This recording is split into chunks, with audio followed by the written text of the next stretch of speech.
Alright, here we go. Bach.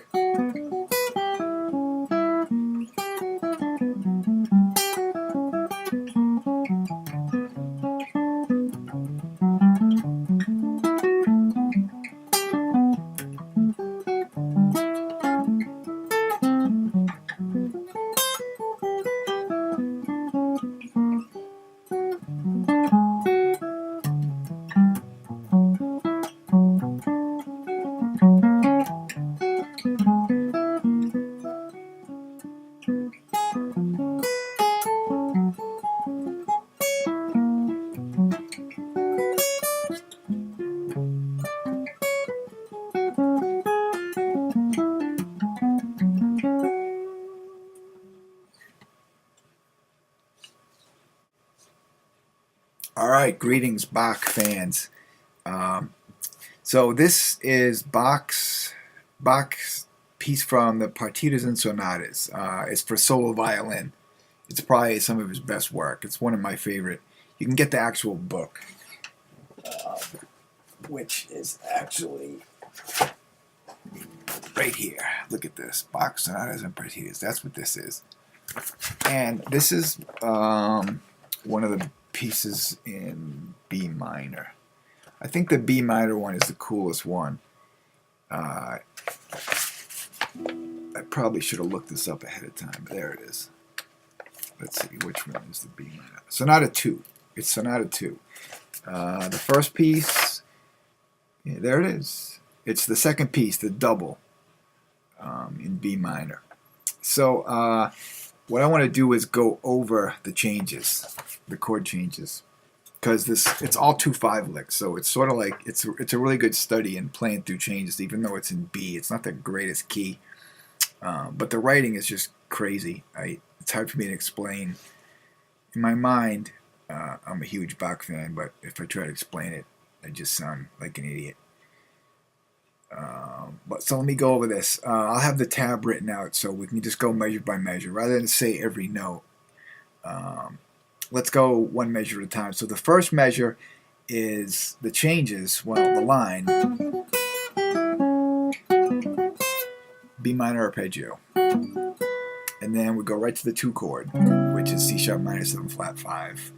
And then we hit the 5 chord, which is F7. And we're also, this is most of the time, the line starts on the 3rd of the chord. So this is an F sharp dominant chord, so the 3rd is B flat. I'm going to just talk about, rather than say notes, I'm just going to explain the chords and the tension. In other words, root, 3rd, 5th. So we have, there's the 1 chord, the B minor arpeggio, and then the 2 is the minor 7 flat 5. And this is cool because it's a flat 9. It's not only an F sharp dominant chord, but he has the G, the flat 9 in there. So it's just like a Parker lick. And in this case, there's the 3rd of F sharp, and then flat 9 root, and then we hit the 3rd of the B minor. And this goes to the A, so it's kind of a B minor 7, but it's really setting up the next measure, which is an E. The next measure starts with an E minor, so we're starting with the G, the 3rd of E minor. Just one beat. That's an E minor, G. There's the 3rd, and then we hit the 3rd of A7, C sharp. This is an A7 chord. So E minor to A7. 2/5. Now, normally this would resolve to D, E to A. It would resolve to some kind of D. If it resolved to D major, the 3rd would be F sharp. But what this does is this is a move Bach does a lot. Is he has a 2/5, and then he drops down a minor 3rd to a dominant chord, and that resolves. So it's E minor to A7, down to F sharp minor, I'm sorry, F sharp dominant, which pulls to the B. And so the line is, there's There's the E minor. There's the A7. Here's the F sharp. Kind of a sus4, the third, the 3. And then he hits the third of the B. So it's all thirds. Third of E minor, G. Third of A7, C sharp. Third of F sharp, dominant. And third of B minor. Then I'm totally lost. There it is. Boom, B minor. So that's the first two measures. Measure 3, which I just played, is just all B minor. And then it jumps with no 5. It just jumps right to the relative major. 1, 2, 3. Measure 4 is a D major. D major 9, because the E is in there.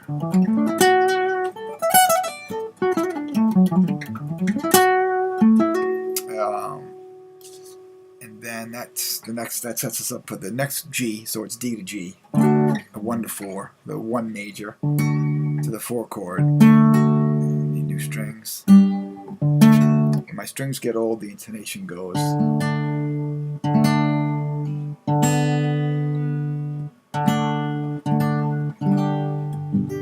All right, so D to G major, just for 1 beat, and then we're going to E minor, relative minor of G, starting with the third of E minor, the flat third, and then to C sharp, which is the third of A7. It's all thirds. Third of G, third of E minor, G, and then the A7. The C sharp is the third. And that resolves to an F sharp, which is the third of D. So this measure is G, E minor, A7, D. There's the 2-5-1. 2-5-1. Starts with the G. Here's the 2-5-1. E minor.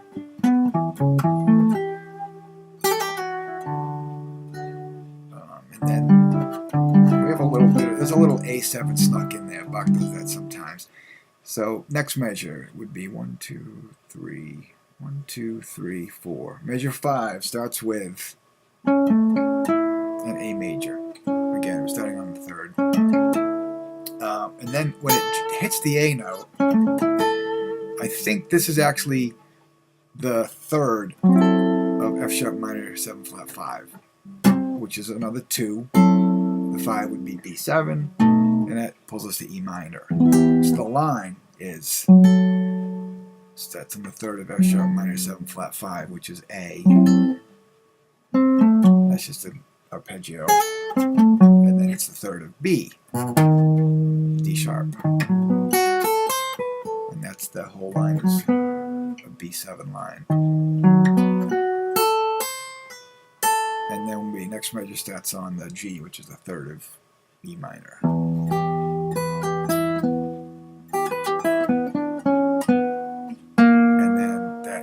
Scale run takes us to the A sharp. I'm calling it B flat and harmonically. I think I'm doing that by accident. But that's F sharp. Flat 9. There's the flat 9. The F sharp, the root. And then, boom, we hit B minor again. So that measure is E minor. That's an F sharp, dominant chord, and then B minor, starting on the third, except he's dropping down an octave. Next measure starts with a G sharp, which is the third of E7, so now we're on an E7 chord. This is cool. So here it's going to a C sharp. It's an E7 to an A chord, 5 to 1. So the E, it's an E dominant chord. And he gets into the A. He does this a lot. With the last note of the line, we're playing the flat 7. And you drop a half step, and that takes you to the A chord. So we're on the third of the A. So by playing the flat 7 of E, we just drop one half step, and it takes us to the third of A. So again, and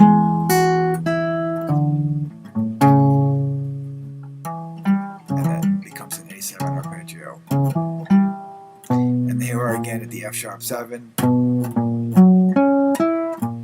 starting on the third, another third, the third of the F sharp 7, and that takes us to, that outlines the third of the B minor. There it is again. F sharp, B minor. Next measure starts with an F sharp 7 chord.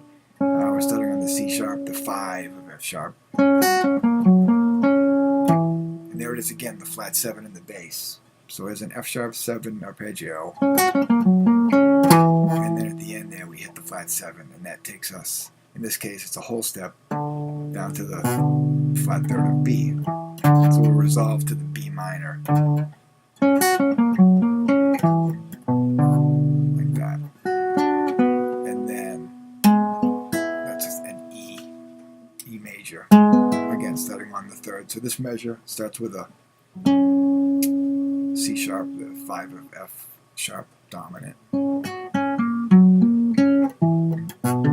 There's B minor. And then we have an E major chord starting on the third.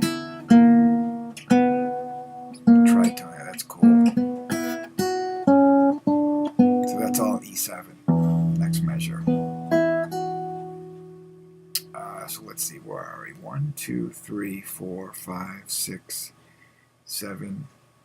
Measure 8 ended with this. Measure 9 starts out still on E, E7. Now we have this. Oops. Okay, this. Calling Bach lick. It's a C sharp dominant 7 chord. And what he does is he keeps the major third in the bass right there. And these two notes are what changes. These invert. So it's a B and G sharp. That's the flat 7 of C sharp. There's the 5. And these two go up to here. Go up to the root, the C sharp, and the flat 7. This is a common Bach. So if we're in C, we're in C7, and that would pull the F, so there's the flat third of the F, so we'd have, so in this key, less of a jazzy key, but we're on C sharp dominant. So that's a nice little line pulling to the F sharp minor chord. Outlines the chord, back to C, next measure, back to C sharp, then here, so it actually hits the high C sharp, but it's not still a C sharp chord. This is now acting as an F sharp 7, which is obviously going to pull to B minor, and we've hit the root this time. Finishes off the measure with a really cool B minor. Next measure, we get up to that D, so it's, you think it's part of the B minor, but it's actually this chord. If you play it all together, that measure, it's one big C sharp dominant chord with the flat 9. That's the flat 9, the D. So backing up one, C sharp, F sharp dominant, B minor, C sharp 7, flat 9, and that's C sharp's the 5 of F sharp. So the next measure starts with the third of F sharp, a little F sharp lick, minor, F sharp minor. That's the whole measure, and then the final measure stays on F sharp, but it changes to F sharp dominant. So what this is that's all F sharp 7, obviously, arpeggio notes. This is the 5 of F sharp, the C sharp dominant, flat 9, that's the flat 9. Starts with the flat 9. That's pretty hip of Bach. You can tell, but that's the giveaway. There's the arpeggio. It could be diminished also. Some people might think of it as diminished, but it's a C sharp 7. It's like F sharp 7 to the 5 of F sharp 7.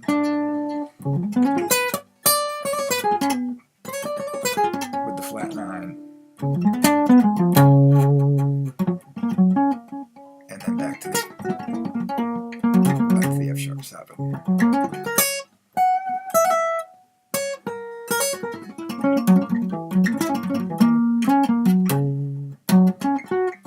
And that's it for A section. There is a B section, which is it's just as cool, which I can do if someone's interested. So let me play this real quick one more time. And I'm not sure what the most helpful would be. I'll just play it and say the changes. So we got B, 2 chord, 5, 1. Now here's a 2/5, E minor,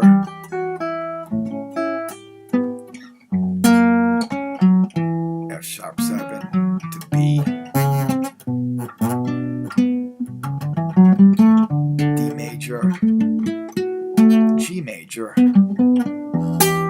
minor, A7 to D, little A in there, A major, F sharp minor 7 flat 5, which obviously goes to B7, E minor, F sharp dominant, flat 9 to the 1 chord B minor, 4 chord E7, A7, F sharp 7, 1 chord, 5 chord F sharp dominant, 1 chord B minor, E, E7 still, C sharp, pulls to F sharp minor, C sharp, F sharp dominant, which pulls to B, C sharp dominant, flat 9, pulls to F sharp minor, and then we just jump to F sharp dominant.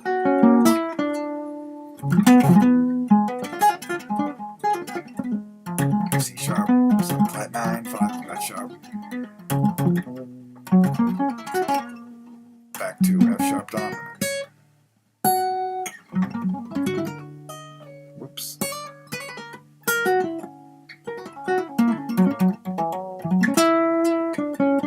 So it ends on F sharp. And so the next section, B section, starts out on the F sharp chord, F sharp dominant, with a flat 9 too. And then finally gets to resolves to B minor, and so on. Then it goes to B7. I should show this. The B section, which I can get to, but it starts out with a line I love this line. That's a B7 line, which obviously pulls to the E minor. But that line, Bach does all kinds of cool variations on it. It starts on the 3rd, a major 3rd, so flat 9.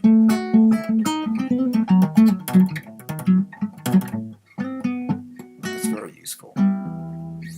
Okay, so the whole purpose, anyway, when I practice these Bach tunes just for fun, I started to notice the better I got at playing changes, that he was using all 2/5s, 2/5-1s, 5/1s, all kinds of variations, and the melodic content is just crazy high. So it's a really interesting study on how to play through chord changes. So I take these and put them into different keys, just to see if I can get some of this to come out when I'm playing changes, Parker tunes or whatever. So that's it for this. Any questions? Rock on with Bach. Bach's the man. with the flat 9. Cool. I'm going to put this A section in tab too.